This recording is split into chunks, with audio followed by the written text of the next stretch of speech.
What if I told you poor, tired soil can slowly come back to life with something simple you already have? When soil loses energy, plants struggle quietly. Growth slows, leaves fade, and roots stop exploring. But restoring balance can be easy. Take 1 liter of clean water.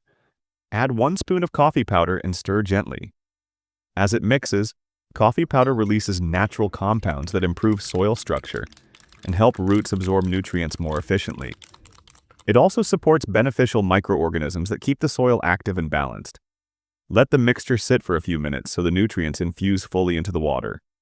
This step allows the organic elements to soften and become easier for plants to use. Now, pour this liquid slowly around the base of your plant. Apply it directly to the soil, not the leaves.